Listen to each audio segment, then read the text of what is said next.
Remember, all of these gentlemen have testified in front of Congress under oath. Today we have Eric Hecker, who is a firefighter contractor for Raytheon, which is a military-industrial complex company. And he was in Antarctica at a Raytheon facility and says that Raytheon has the technology to produce earthquakes all throughout the planet. If you like what you see, please like, subscribe, and comment.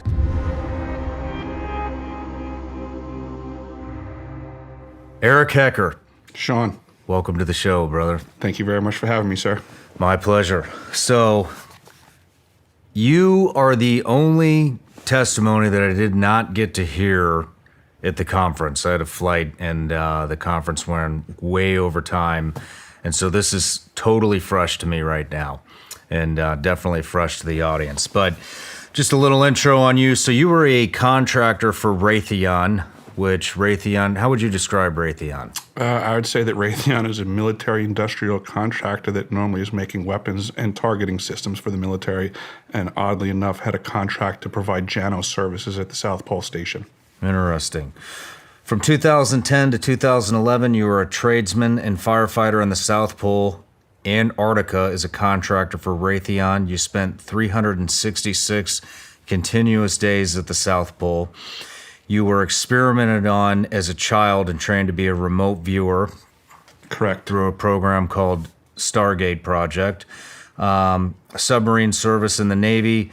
Plumber for the wealthy elite on Long Island prior to Raytheon, and experience with UFOs. Yes. You're a whistleblower for the benefit of humanity. Why are you blowing the whistle now? I am blowing the whistle because I'm obliged to. I don't know anybody that's walked a similar path to me in life, so it's necessary information that gets out there. I wish that I could be relieved of the task, but until I can find someone that can properly handle this information, I have to be on point for it. Roger that. Well, just like everybody else, we always start off with a gift. Thank you, sir. If you don't guess this, what's in there? Pull them out. You got it. We have genuine Vigilance Elite gummies. Nice. Legal in all 50 states. They are. They're legal in all 50 states, believe it or not. Thank you very much. You're welcome. I think they're still legal in all 50 states. I don't know. Laws change very fast nowadays. The tyranny might start coming after candy next. Who knows? Yeah. But today, we're here to talk about Raytheon Technologies Corporation. Raytheon is an aerospace company that provides advanced systems and services for commercial, military, and government customers worldwide. Probed for corruption in government contracting since 1980s. You were in the South Pole from 2010 to 2011. Let's talk about what you were doing down there. You got it. What were you doing down there? I was contracted for the summer season as a plumber. I did well enough in my summer season to garner a winter contract as well, which got me my full year's stay. I was also tasked with being a firefighter. I was a lead on the firefighting team, and because of that dual role capacity, I physically held a key that opened every single door in the facility. I had complete access to every compartment they manufactured. That was a rare position to be in. What are you blowing the whistle on? That there are technologies at the South Pole Station that people can't even consider that exist on this planet. Like what? Directed energy weapon systems is something that people need to get in their vocabulary fast. The ice cube neutrino detector is not simply a passive listening device as presented for the science that they're claiming it to do. It also has the capacity to transmit. There are embedded in the ice what are called digital optical modules, DOMs. They're about the size of a basketball. The array embedded in the ice is 1 kilometer by 1 kilometer by 1 kilometer. It is the world's largest telescope. And now, because we have proven that it can transmit, it's the world's largest directed energy weapons system. It is responsible for the earthquakes in Christchurch, New Zealand in 2011 on the front end of the year. How do you know for a fact that that was responsible for that? Because I was present and I have gone over this with the pertinent people that I will not be releasing their names. Okay. But I was on the team, let's just say, and I've confirmed this. Well, I've provided documentation from the actual manufacturer's specs. So this unit was constructed, operated, and maintained by the University of Wisconsin, and just like every other device on the planet, whether you're driving an M1 Abrams tank or operating the ice cube neutrino detector, there's operator's manuals that tell you how things work. Right there in that information, free for everybody to find. I found it myself. I was directed to find it, I'll put it that way, and release this information. And it states very clearly that each one of these DOMs can transmit at 2,047 volts each. So these are currently the facts of life. how do you know? I mean, how do you? I guess what I'm asking is, how did it even come to your attention that this triggered an earthquake? If you're at the South Pole and New Zealand had an earthquake, I mean, how did you know it came from the South Pole? Without divulging names, Without divulging names. I could only say that it was communicated to me from team members that were present and fully read in at the time that they were aware. And since that time, At the immediate, like the same day? oh, absolutely, it was understood Well, what was said? that we accidentally hit Christchurch, New Zealand twice when they were trying to fire up this weapon for the first time. That it was friendly fire. It was not on purpose, but it occurred.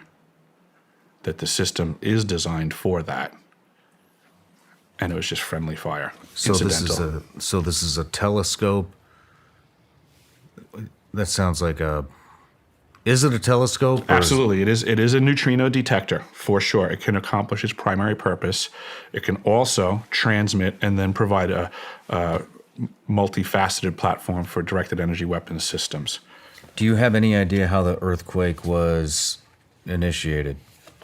From misfiring the system. Where Where were they targeting? Yes. I don't know. Does it go into the earth? Does it go into the atmosphere? It can definitely go through the earth. I would consider that it might be able to do stuff in the atmosphere. I haven't heard that statement laid at its feet, but I wouldn't put it past it. I don't want to try to limit the functions of this device by my imagination or experience. I believe that's one of the problems with directed energy weapons is they are not like standard weapons of old where you have a gun and a particular caliber bullet, you pull the trigger and it does one thing. These platforms are way more complex than that. They do a lot of things. What else do they do? Excuse me.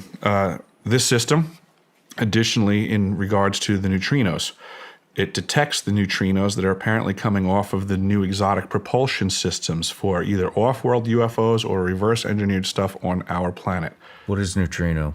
Neutrino is a near massless particle that goes at, close, or beyond the speed of light.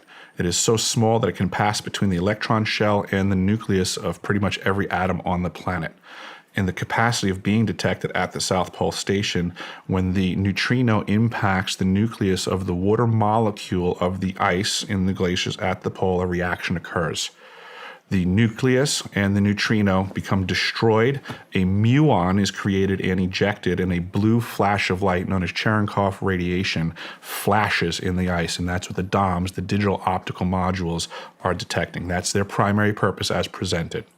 Now, whether that neutrino comes from a quasar out in space or a exotic propelled engine off of vehicles that aren't being discussed contemporarily, it detects it, thus making it basically an air traffic control center for all non-discussed vehicles on this planet. So just like we have all the other air traffic on the planet and it's being completely observed and attended to, there's just another level of craft on this planet and another level of air traffic control tower that exists. This is that facility. Back to tracking neutrinos. What is that? Why are they tracking those? Oh, for the purposes of science, they're claiming that there's a lot to be ascertained by understanding the difference between low power and high power neutrino ejections from cosmic occurrences. It's about that vague. This is what they spend our tax dollars on. Let's talk about what else do they do? The device is also for faster than light communications, quantum entangled communications at great distance. In, I guess it was the late 80s or early 90s, Gary McKinnon hacked NASA. And he found the list of the off-world space fleet and the captains of the ships respectively. We have a fleet out there. If we have a fleet out there, we need to communicate with them. This is that facility.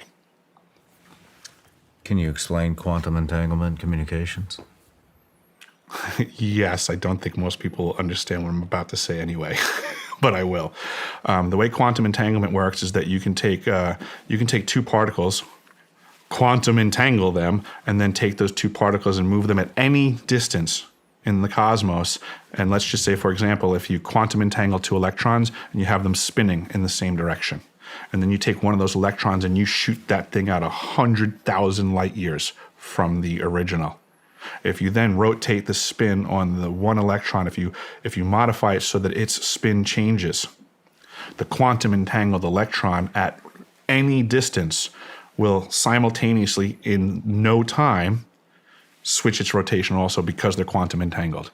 So these communication systems are taking advantage of this aspect of quantum mechanics that most people can't wrap their heads around, and this is what they're utilizing. It's just the new level of science that affords us the ability to communicate at any distance instantaneously. I've heard about this. I've tried to dig into it, and it's hard to understand. It is hard to understand. It would be my best way to put it is that when electricity first came out, it was very hard for a lot of people to understand what Nikola Tesla was getting at. But everyone was using it before they even understood it. And this is just where we are right now. It's just a new technology. It's a new conversation. People don't have to understand it yet. They just have to realize it's real. What other kind of things can this? Oh boy. Voice-to-skull technology. This is also in the foray of directed energy weapons. What is that? The ability to, let's just say, throw your voice into your head or my voice into my head, or allowing algorithms that now they can blanket a whole geographical area and they can make everybody change their thoughts. They can, I use the term intrusive thoughts.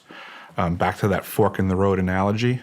If you find yourself where you have to make a decision about something, next thing you know, you catch yourself kind of having an argument in your head with your own voices. Well, the ability to add another one of your voices in there, but have it controlled by somebody else's microphone, so to say, is a very powerful tool. And I think this is a weapon of war that we are seeing happen to everyone around us. The Department of Defense recently started initiating protocols for their employees, their agents, to discuss Havana syndrome-like symptoms. And on that list is that their agents are hearing voices in their head.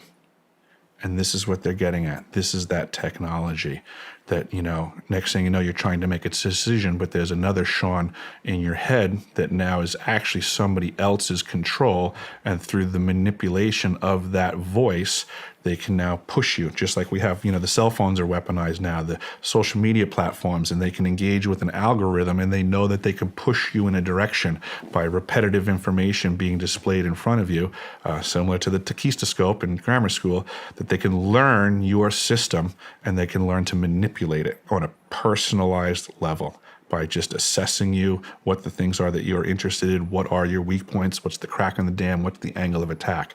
And it's through repetition and access. These are simply electromagnetic impulses in your head. It's not that they can't be read, it's not that they can't be copied, and it's not that they can't be just replayed with somebody else's control. I mean, I could get a voice-changing thing and I could sound like you if I wanted to. I could call you on the phone, I could call your loved ones, and I could pretend I'm Sean. They can do that for you in your own head. How are you finding all of this out? Years of research. The McDonald's Corporation just had an ad come out a few months ago that they're looking into research and development in a technology that will afford them the ability to pump their commercials into your brain while you're sleeping. Do you think that they figured this out or some other company figured it out first? You think if they're going to have this available to them next year, you think that there weren't agencies that have been wielding this for a decade or so? You're 100. Is there any? Where can I read about this? It's immediately available on the internet that McDonald's put this out there. McDonald's Corporation is looking into putting commercials into our brains while we're sleeping. And we can look that up. Absolutely. I gotta look that up. Understood. I've not heard of that. Understood. But now imagine if they can do that next year. Oh, I'm with you. Who's been doing it for the last decade or so? I'm with you. I'm right? 100% with you. So now when we look around the world and we see everybody acting the way that they are acting, let's consider that these intrusive thoughts have already been present. What do we do about this? These are the weapons of war contemporarily. It's very unfortunate, but it used to be that war was a bit more noble when we selected people, we put them in uniforms, we sent them over there to the battlefield, and we said, fight for us. And effectively, that would have been an act of attrition of each nation's resources until there was a victor. Now, unfortunately, they've circumnavigated the battlefield. Nobody's dressed in uniforms anymore, and the front line is every neighborhood that we're in. And the infrastructure is still under attack. It's just that now the average mortgage payer is in the line of fire.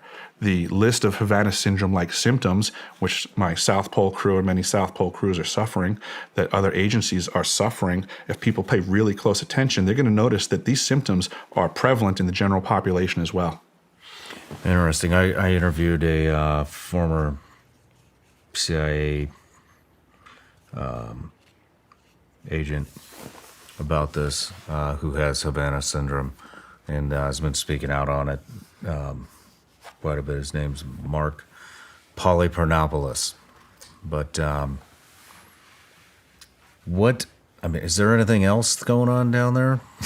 I mean, we just went through a lot of stuff here. Yes, actually. There's a system known as ELF, extra low frequency. It's also a massive antenna that's embedded in the ice there. When I arrived to the facility as a tradesman and firefighter, I was read into how everything worked because I needed for the safety of my crew to be able to battle fires and engage things appropriately. And at the onset, I was told that the ELF system is off. It's defunct. It's disabled. It is just sitting dead in the ice. But through my need to make an additional repair on something else and tracing back to a sub-panel, I was finding the circuit that I needed to lock out, tag out, and do all the safe repairs. But then I noticed that this other breaker that was supposed to be off was in the on position, and it was listed as the ELF. And I ran it up my chain. I said, what's going on here? I said, this is supposed to be off. I was told it's off now. And I was just given a hard, it's on. And that was the end of my need to know. They didn't want to tell me anything else. You have identified the circuit that you need to work on. You have been informed that you can safely do your job. Carry on. So I did my job. I made the repair that I needed to on the circuit next to the circuit that I was now informed is duly on and operating. So the ELF is up and running, and that, again, is a multifaceted directed energy weapons platform. Do you have pictures of any of this stuff? I have a lot of pictures of me in these facilities. They mostly just prove my presence. If you hand those over, I'll display them on screen right now. If I can get them. I can get you pictures before you present this to the world. I would appreciate that. Let's talk about the clear air system called ARROW. Yes. Commonly referred to as the no-fly zone. Yes. The ARROW building, ARO, is the Atmospheric Research Observatory. It is listed on the chart, the one that I gave you as well, as a no-fly zone in the vaguest sense of the term at first glance. But as any pilot knows, there's always, fine print. So the no-fly zone, as listed at the South Pole Station because of ARROW, simply provides a limit to the ability for a plane to fly too low. It sets the floor at 8,000 feet. You can't fly below 8,000 feet. A lot of people like to try to claim that there's a hole at South Pole Station and there's a no-fly zone that protects from you flying in an area that'll see the hole. And that's just total shenanigans. The no-fly zone limits your ability to fly low, not high. So with that height available, you will see everything available to see, which is ice as far as the eye can see. There is no hole in the ice at the South Pole Station. There may be one somewhere else. I can't testify to the entirety of the continent. It's huge. All I can say is that when people are talking about there being a hole at the South Pole, they're full of crap. They don't know what they're talking about. They're taking something that they know very little about and just running with it. They say in other ways that, a little information is a dangerous thing, and that's what these people are doing, is they're operating off of very little information. The Atmospheric Research Observatory, as I testified in D.C., I witnessed myself in doing my standard rounds in the winter season at South Pole Station, that building would, with great regularity, have a very powerful green laser beam shooting out of it into the cosmos. I believe through other things that I've located there, which is the chilled helium in a massive amount. It is chilled down to 4 degrees Kelvin in storage, which my understanding, this is something new that I'm learning about, it's called superfluids. Superfluids act very differently than other things in our scientific spectrum and are used for things called chemical lasers. Well, we had a superfluid and we had a laser. So I believe that what I'm learning on this is that it was probably a secondary means of long-range communication and or another weapons platform. June 18th was my birthday, right after Dr. Greer's event of June 12th. On June 18th, the National Science Foundation website could have posted anything they wanted for a photograph. But on my birthday, I would say I got a gift from someone in the program because they posted a picture of the Arrow Building's green laser blasting into the cosmos, which verifies exactly what I saw. Interesting. And you think that might be a communication device? How would they be communicating with the laser? I don't understand the science of it. I just know that it exists. Okay. The laser beam communication, direct line of sight, laser beam comms, microwave type comms, it exists. You say a lot of the crew members from the South Pole are experiencing Havana syndrome symptoms. What are some of those symptoms? They have mental degradation, troubles with their memory, fatigue, stuff like that, skin issues. Headaches? Yes. The Antarctica Treaty of 1959, an agreement signed by 12 nations in which the Antarctic continent was made demilitarized to be preserved for scientific research. What do you think about that? I think it's a load of malarkey. And I'm going to throw a gentleman's name out there that I have worked with. He told me very specifically at the time that we communicated. He's going to die when he sees this video. I worked with a gentleman by the name of Aaron Bontrager. And he was also previously contracted by Raytheon Polar Services as a cook to work on a cat train that went across the ice. And he said the express purpose for him, I should say, for that team, working for Raytheon, was they were searching for missile site locations. No kidding. Correct. The whole idea of this being demilitarized is a load of baloney. How do you think they're getting, how are they powering this facility? I believe there's a secondary power source inside of the old pole that was built in 1957. What do you mean the old pole? The original pole, I should say, built in 1957, we referred to as old pole. There was other facilities that were manufactured, different stages of inhabitation of crew. So 1957 was the first one. It predates the Antarctic Treaty, which means that they could have had nuclear power there. I believe they did have nuclear power there, and that since then they may have maintained it, almost like a grandfather clause, or that they may have new, more exotic systems that are not in the legalese of the treaty. Why do you think Antarctica is a no-fly zone?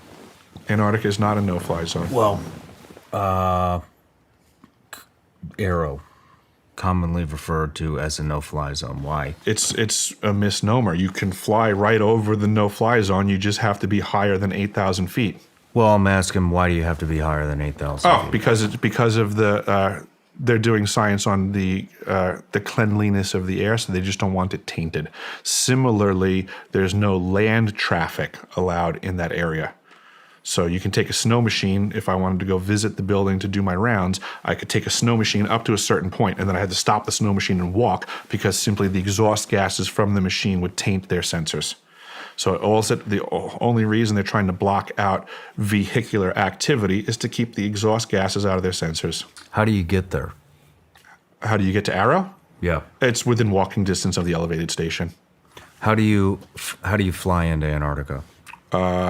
You fly in with a Herc LC-130, Herc on skis, and you just come in from outside of that quadrant, or above 8,000 feet.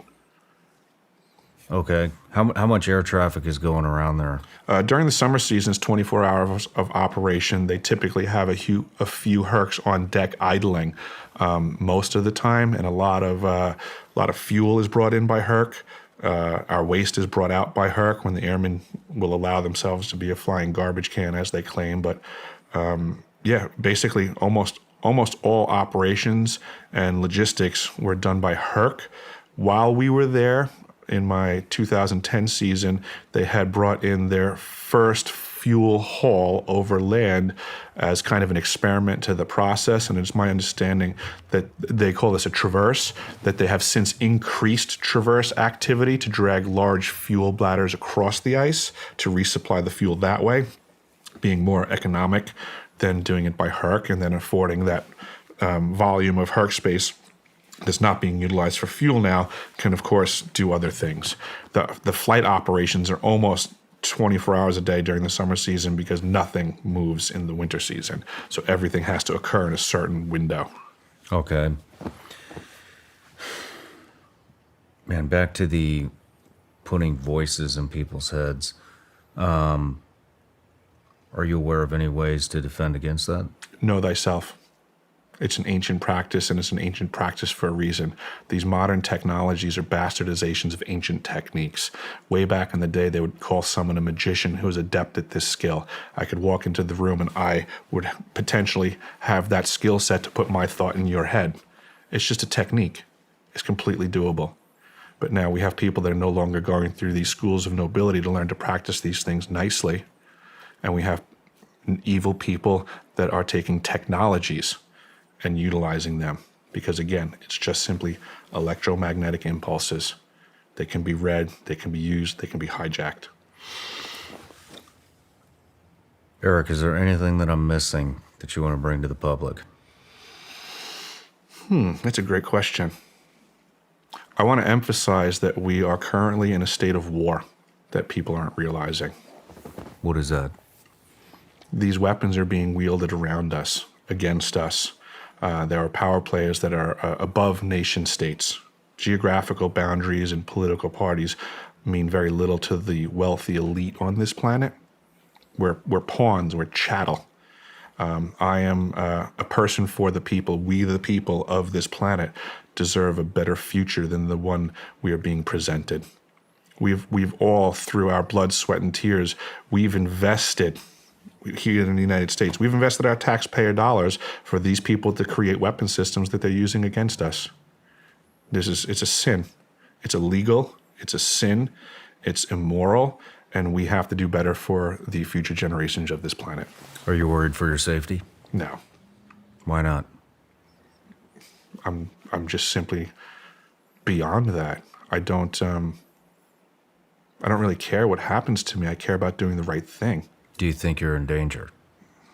I guess theoretically people don't like me doing what I'm doing.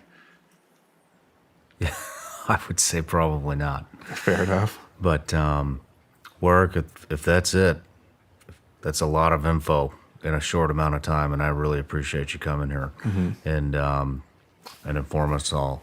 So have you been approached by any media outlets? I've been approached by a lot of people, Really? and I pretty much tell them to go scratch. Why do you tell them that? Because I can tell from the way that they approach me, they're not looking to do justice by what I'm saying. They're what I refer to as dissipators, people that are looking to waste my energy, divert it into the wrong direction. I'm very fortunate, and I would say blessed, to have met someone like yourself who seems to be on the up and up and going to fight the good fight on this stuff, to get to the actual brass tacks truth and present it to the world in an untainted capacity. There's a lot of bad things going on this planet. I'm sure that you've experienced it yourself firsthand, and you're aware that a lot of people don't know that these things are happening in the shadows. I want people to know what's really going on this planet so they can make educated decisions about what they have to do to protect themselves and their children. Well, that's very noble of you. Man, I really appreciate it.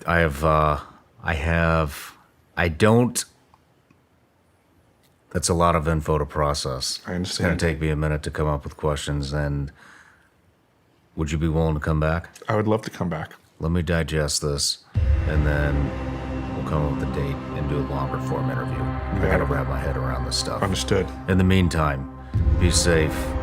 Thank you for coming out here, and it's an honor to meet you. Thank you. Awesome. Thank you.